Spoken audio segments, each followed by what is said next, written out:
The morning started like any other morning in the tall glass building downtown. The CEO arrived before most of her staff, just as she always did. She liked the quiet before the phone started ringing and the elevators kept opening and closing. It was the only time of day that felt slow. People often described her as strong, focused, and impossible to distract. She had built her company from almost nothing. She had made hard decisions that others were too afraid to make. She believed in planning, numbers, and results. Feelings were not something she allowed to guide her work. But that morning, something small interrupted her perfect routine. Her driver had taken the day off, so she decided to stop at a neighborhood cafe a few blocks from the office. It was a simple place, nothing fancy, filled with parents, workers, and children before school. She normally avoided busy places like this, but she needed coffee and didn't want to wait for it at the office. She stood in line, scrolling through emails on her phone. Her mind was already in a meeting scheduled for later that morning. A large investment decision was on the table. Millions of dollars depended on her final word. Then she noticed a little girl in front of her. The girl could not have been older than 7. She had 2 neat braids and wore a bright yellow jacket that seemed one size too big. She was holding her father's hand tightly. The father looked tired but calm. His shirt was clean, but worn at the edges. He had the kind of face that showed both strength and softness at the same time. He bent down to the girl's level and began moving his hands in a quick, gentle rhythm.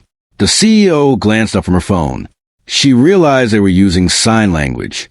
The girl's eyes lit up as her father signed something. She laughed silently, her shoulders shaking.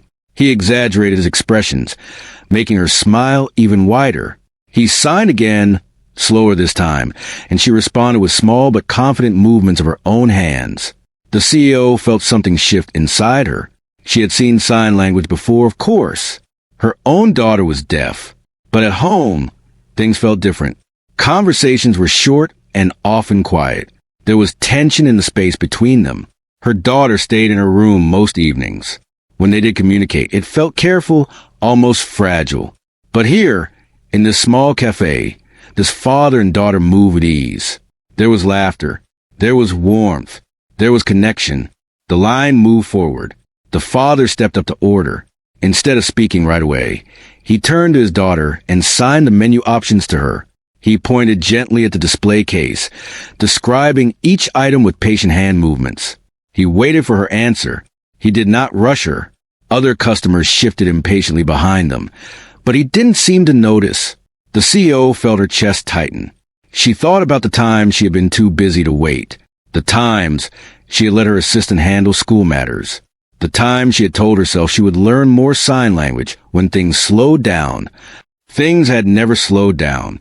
The father finally placed their order and stepped aside. The girl looked around the cafe, her eyes curious. When her gaze met the CEO's, she gave a small, polite smile. The CEO almost smiled back automatically, but then she hesitated. She wasn't sure why.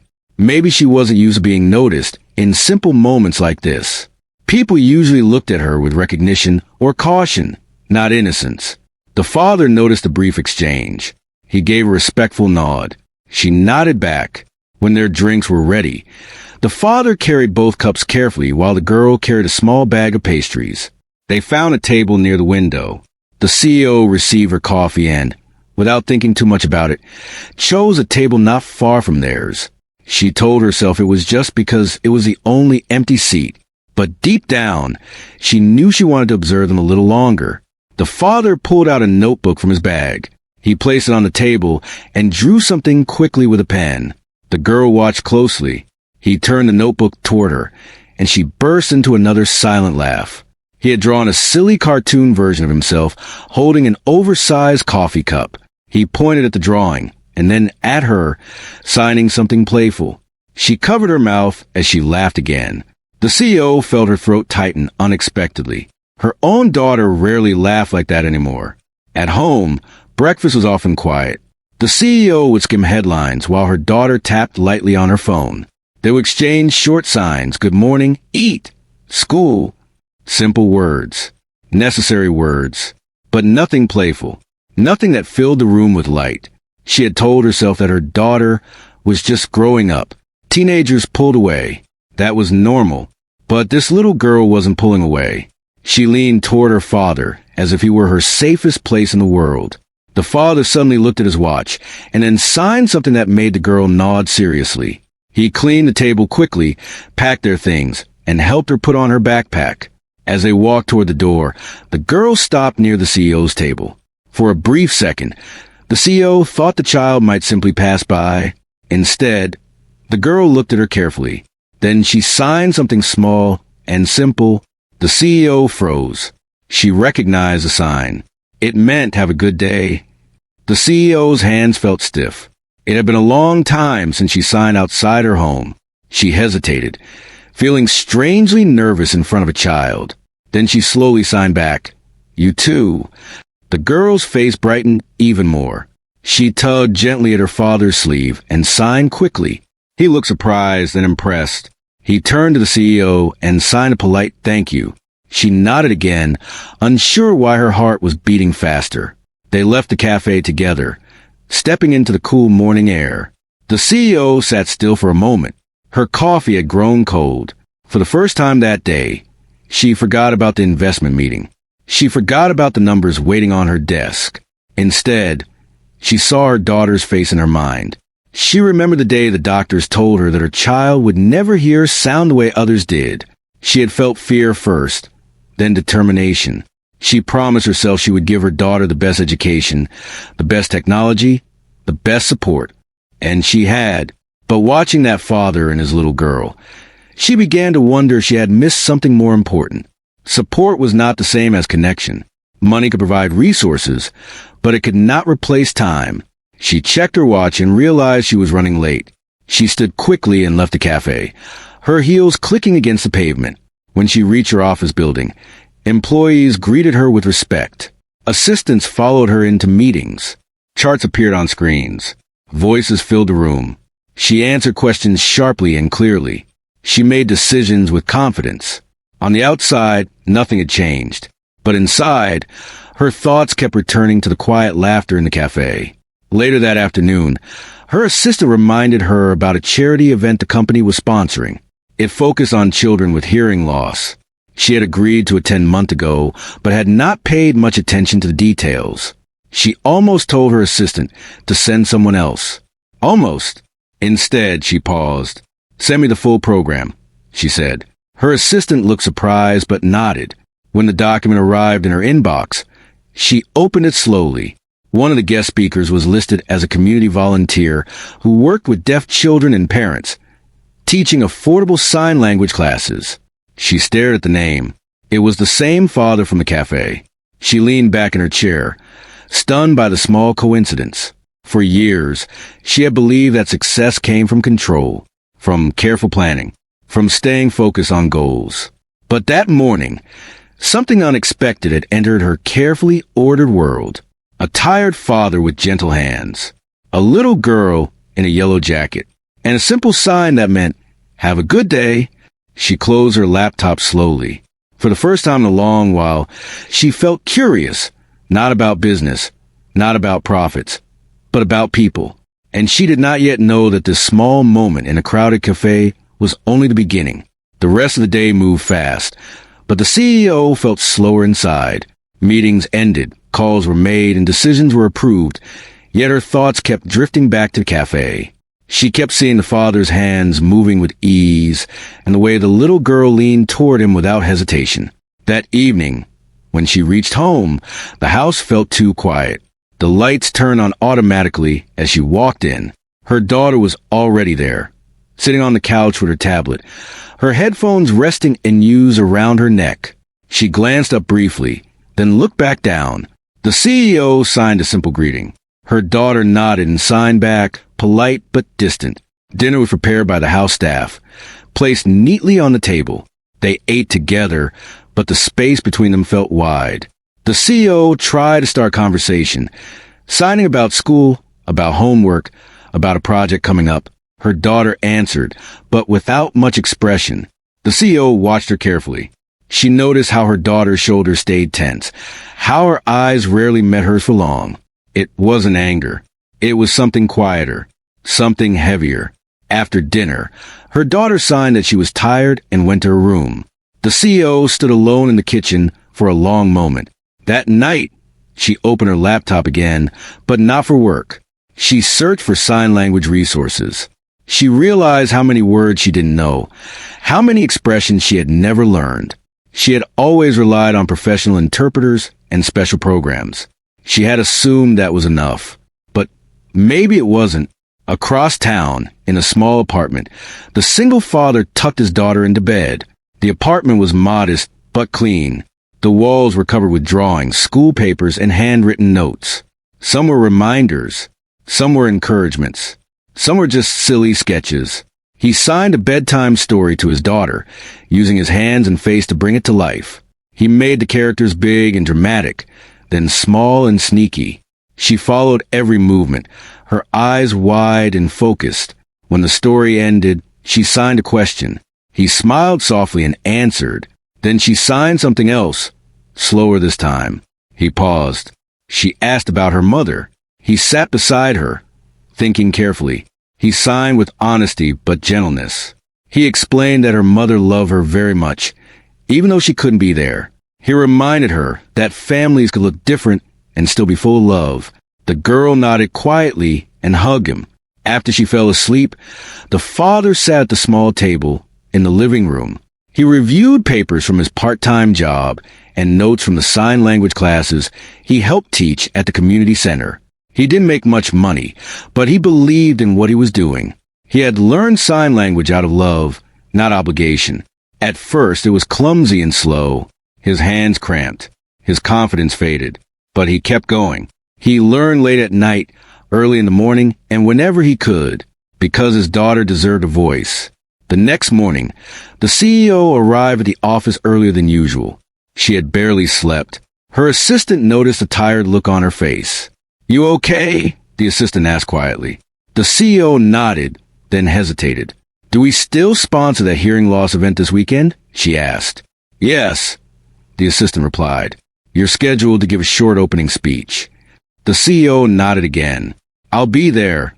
Her assistant raised an eyebrow, but said nothing. Later that day, the CEO surprised everyone by leaving the office early. She went home before sunset. Her daughter was in her room, drawing. The CEO knocked gently. Her daughter looked up, surprised. The CEO sat on the floor across from her.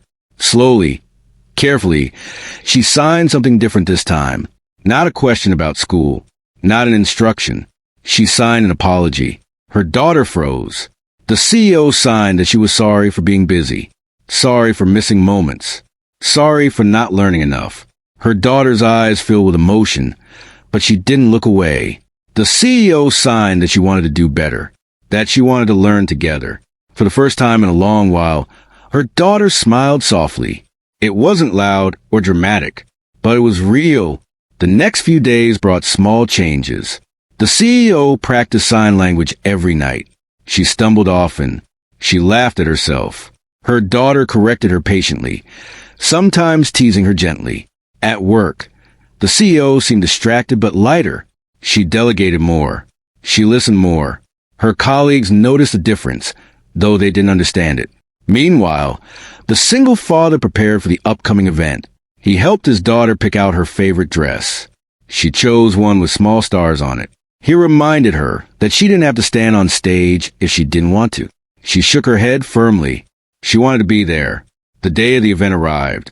The venue was large and bright, filled with families, educators, and volunteers. Screens displayed messages about inclusion and communication. The CEO arrived with her daughter. She wore a simple outfit, less formal than usual. Her daughter held her hand. Across the room, the father and his daughter entered together. The CEO noticed them immediately. So did her daughter. Her daughter tugged at her sleeve and signed quickly, excitement clear on her face. The CEO followed her gaze. The father saw them too. Recognition crossed his face, followed by a warm smile. They didn't speak right away. They didn't need to.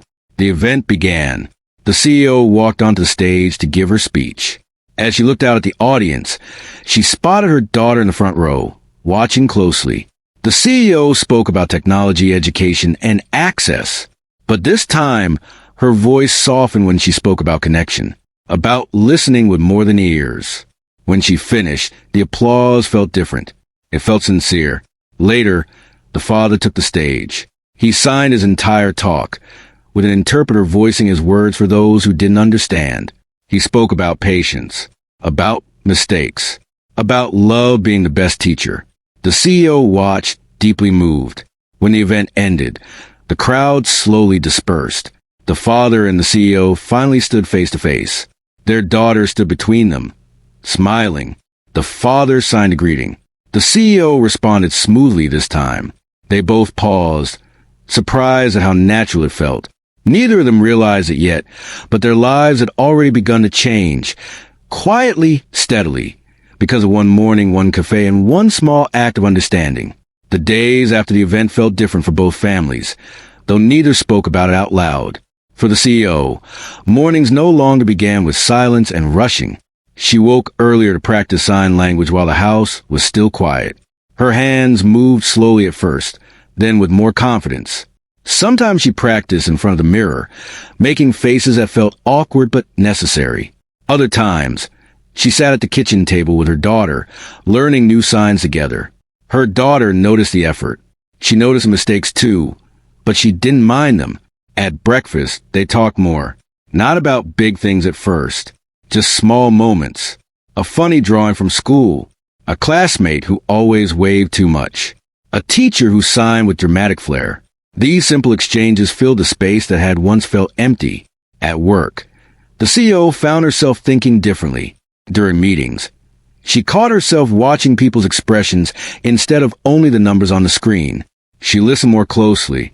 She asked questions she hadn't asked before. Her assistant noticed. "You seem calmer," the assistant said one afternoon. The CEO smiled faintly. She hadn't realized it, but it was true. Across town, the single father felt the change too. After the event, several parents reached out to him, asking about the sign language classes. Some had children who were deaf. Others simply wanted to communicate better with someone they loved. He took on more classes, even though it meant longer days. He worried about being tired, about balancing work and parenting. But when he saw his daughter sitting in the front row, watching him sign with pride, the worry softened. One evening, as they walked home from the community center, his daughter stopped suddenly. She tapped his arm and signed a question. She asked if the woman from the stage, the CEO, would come back. He paused, surprised. He signed that he didn't know. She nodded, thinking. Then she signed that she liked her, that she seemed kind. He smiled and squeezed her hand. The following week, the CEO received an invitation to observe one of the community sign language classes. Normally, she would have sent a donation instead. That would have felt easier. But this time, she accepted. The class was held in a small room with folding chairs and bright posters on the walls. Parents sat with notebooks. Children sat on the floor, drawing or playing quietly. The father stood at the front, relaxed but focused. He greeted everyone with a warm smile and clear signs. When the CEO entered with her daughter, the room grew quiet for a moment. Some parents recognized her. A few whispered. She felt a familiar urge to retreat, but her daughter held her hand firmly. They sat near the back. The class began with simple signs. Greetings, emotions, everyday actions. The father explained slowly, encouraging everyone to try, reminding them that mistakes were part of learning. The CEO followed closely. She copied each movement carefully. When she made an error, the father corrected her gently, without drawing attention. She appreciated that. During a short break, the children gathered near the window. The CEO's daughter joined them. The father's daughter walked over, smiling. They began signing to each other easily. The CEO watched from across the room, her chest tight with emotion. Her daughter looked relaxed, confident. Seen. The father noticed the CEO watching and walked over. They stood quietly for a moment. Then he signed, asking how her daughter was doing. The CEO answered honestly. She signed that things were improving, that she was learning. He nodded, understanding more than she said. They talked a little more, exchanging short sentences about schedules, about learning curves, about patience. Neither of them mentioned the cafe. They didn't need to. After the class, the CEO offered to help fund additional materials for the program. The father thanked her, but suggested something else. He signed that the parents needed time more than money. Time to practice. Time to connect. The CEO listened. That night, she thought about his words long after the house went quiet. A few days later, something unexpected happened. Her daughter came home from school upset. Her movements were sharp. Her signs were fast and messy. Tears followed. The CEO knelt in front of her, heart racing. Slowly, she asked what was wrong. Her daughter explained that a classmate had mocked her voice. Even though she rarely spoke, the comment cut deep.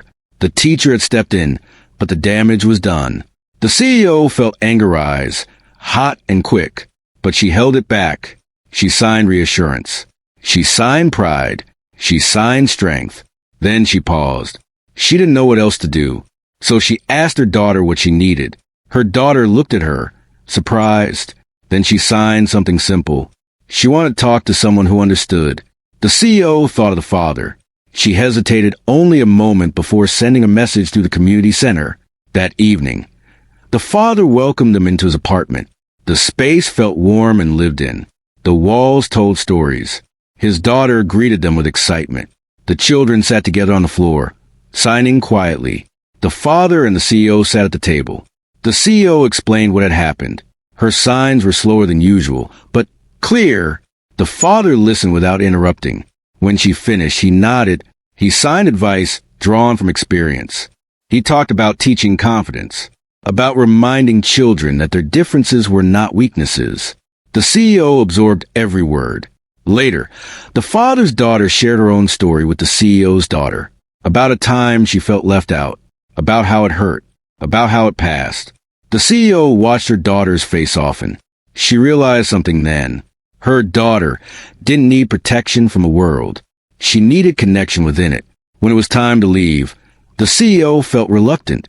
At the door, she signed a quiet thank you. The father smiled and returned the gesture. As they walked home, her daughter signed something unexpected. She said she liked how things were changing. The CEO squeezed her hand, eyes burning. That night, as she lay awake, the CEO understood that this journey was no longer about fixing mistakes or making up for lost time. It was about moving forward together, and somewhere across the city, the father lay awake too, thinking about how two small lives had crossed paths and made something stronger than either of them had expected. Neither of them knew what the future would bring, but both felt it clearly now. They were no longer walking alone. Change did not happen in one big moment. It happened in small, quiet choices. The CEO began leaving her office on time at least 3 days a week. At first, it felt strange.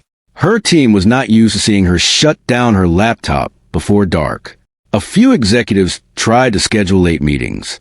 She politely moved them to earlier hours. She told herself that strong leadership was not about staying the longest. It was about setting the right example. At home, evenings became something new. She and her daughter started cooking simple meals together instead of relying on staff.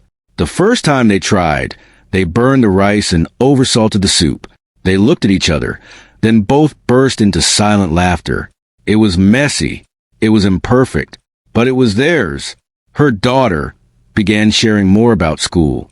She signed stories about her art class, about a friend who loved to dance, about her dream of designing clothes one day. The CEO listened carefully, asking questions, learning not just the signs but the emotions behind them. One evening, her daughter signed something that made her pause. She asked why her mother worked so much. The question was simple, but it carried years of quiet curiosity. The CEO sat still for a moment. Then she answered honestly. She signed about growing up with very little, about promising herself that her child would never feel that kind of fear, about building something strong, so their future would be secure. Her daughter watched closely. Then she signed something that felt like a soft truth. She said she never felt afraid of having less. She only felt afraid of having less time. The words settled deep in the CEO's heart. Across the city, the single father was facing his own challenges. More parents were attending his classes, but funding was still tight. The community center struggled to cover costs. He often stayed late to clean up stacked chairs and answer questions from worried parents. One night, after finishing class, he found his daughter asleep in a corner with her head resting on her backpack. He gently lifted her and carried her home. As he walked, he wondered if he was doing enough. He worked part-time during the day and volunteered in the evenings. Some nights he barely slept. But every time his daughter smiled during class, every time she helped another child learn a sign, he felt sure he was on the right path. A few days later, the CEO asked him to meet at the community center before class. He arrived early, curious. She was already there, standing near the window. She signed that she had been thinking. She explained that she did not want to simply donate money and walk away. She wanted to build something lasting. A program that offered free sign language classes to families who could not afford them. He listened carefully.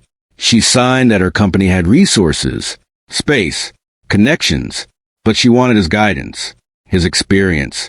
He was quiet for a long moment. Then he signed that he would agree on one condition. She raised an eyebrow. He signed that the program must stay focused on families, not branding, no large banners.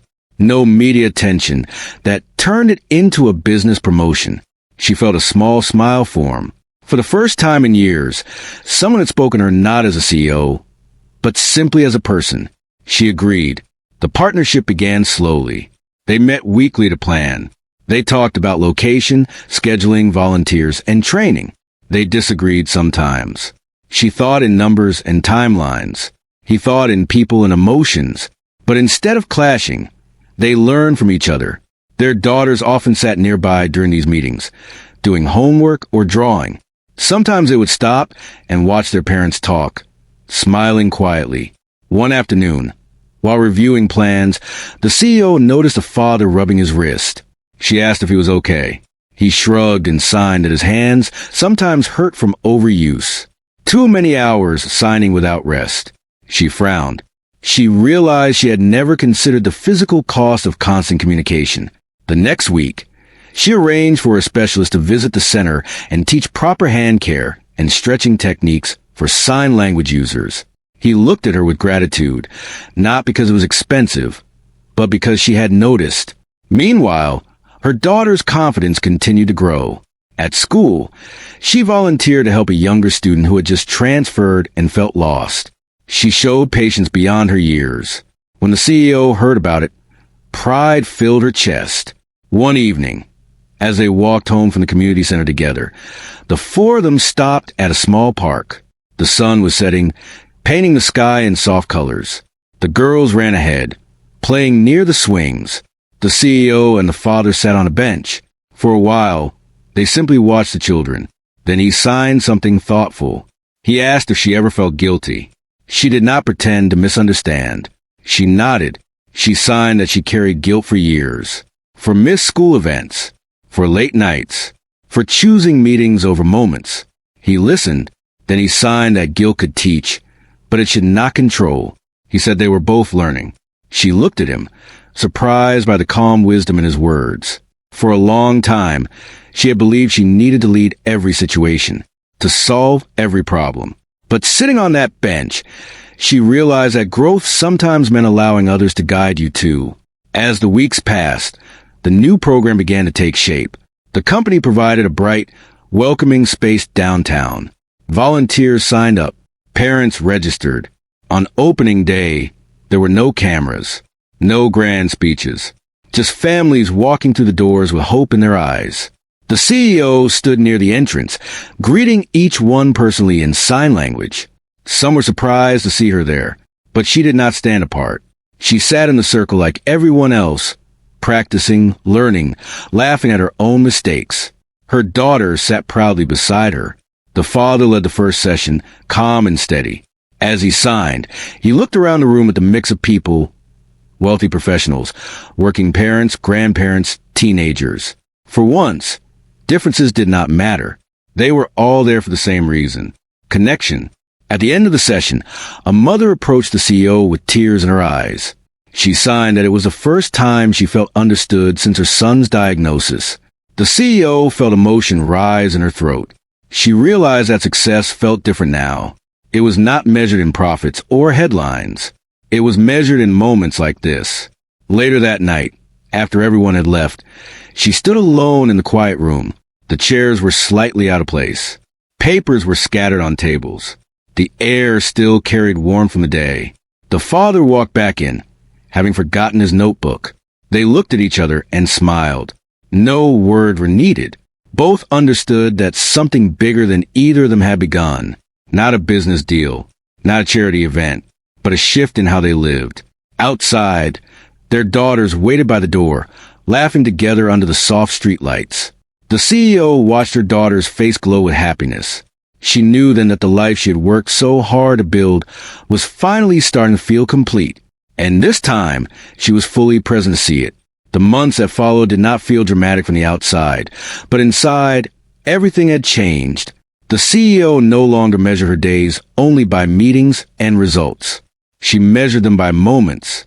Morning walks with her daughter, quiet breakfasts filled with easy signs, short notes left on the kitchen table, written and signed with care. Her daughter grew taller, not just in height, but in confidence. She raised her hand more often in class. She spoke up through signs when something felt unfair. She no longer shrank when people stared. She stood steady. At home, the house felt warmer, not because anything new was added, but because something old had finally been removed. Distance. At work, the CEO made changes that surprised many. She introduced flexible hours for parents. She encouraged learning sign language as part of company training, not as a requirement, but as an invitation. Some employees joined out of curiosity. Others joined because they felt seen. The company culture shifted slowly, but clearly. Across town, the single father found his life settling into a rhythm that felt sustainable for the first time in years. The program they built together continued to grow, but it stayed grounded. Classes remained personal. Stories were shared openly. No one felt rushed. His daughter thrived in that space. She helped new children feel welcome. She corrected adults gently when they made mistakes. She learned that leadership did not always mean standing in front. Sometimes it meant standing beside. One afternoon, as the father watched his daughter help a nervous boy learn his first signs, he felt something ease inside him. A quiet fear he had carried for years began to loosen. She would be okay. One evening, the CEO invited him and his daughter to dinner at her home. Not for a meeting, not to discuss plans, just dinner. She cooked herself. The food was simple. The table was set without formality. At first, the room felt slightly awkward. Two lives from very different worlds sitting together. But the children broke the tension quickly, signing animated stories to each other. The adults followed. They talked about childhood memories, about mistakes, about fears they never admitted out loud. The CEO spoke about pressure, about feeling like she always had to prove something. The father spoke about exhaustion, about learning to ask for help. Neither judged the other. After dinner, they sat in the living room while the girls spread drawings across the floor. The CEO watched her daughter laugh freely. She remembered the quiet child who once stayed behind closed doors. She understood now that healing did not come from fixing the past. It came from showing up in the present. Weeks later, the program reached a milestone. Hundreds of families had passed through the doors. Stories of connection filled the walls. There was talk of expansion. The CEO considered it carefully. She asked the father what he thought. He signed that growth was good, but only if the heart stayed the same. She agreed. Together, they chose to train leaders rather than open dozens of locations. They focused on people, not reach. It felt right. One quiet Saturday, the four of them returned to the same cafe where everything had begun. The tables looked the same. The air smelled of coffee and baked bread. They stood in line together this time. The CEO noticed how relaxed she felt. Her daughter tugged at her sleeve and signed something playful. The CEO answered without thinking. The father watched, smiling softly. When they sat down, the girls shared a pastry, breaking it carefully in half. The CEO looked around the cafe and felt a strange sense of gratitude, not for success, but for timing. If she had arrived 1 minute later that day, she might have missed everything. The father caught her eye and signed something simple. He thanked her. She shook her head gently and signed back. She thanked him. Later that evening, after they said goodbye, the CEO and her daughter walked home together. The city lights reflected in the windows around them. Her daughter signed something softly. She said she felt happy. The CEO stopped walking. She knelt down to her daughter's level and signed something she had not said enough before. She signed that she was proud of her. Her daughter's smile spread wide and sure. That smile was not born from effort or struggle. It was born from being understood. At home, the CEO placed a small frame photo on her desk. It showed 4 people sitting in a cafe, caught in a moment of laughter. No titles, no labels, just people. The father, too, kept a reminder. On his wall hung a drawing his daughter made. It showed 2 families holding hands, connected by moving hands and open hearts. Life did not become perfect.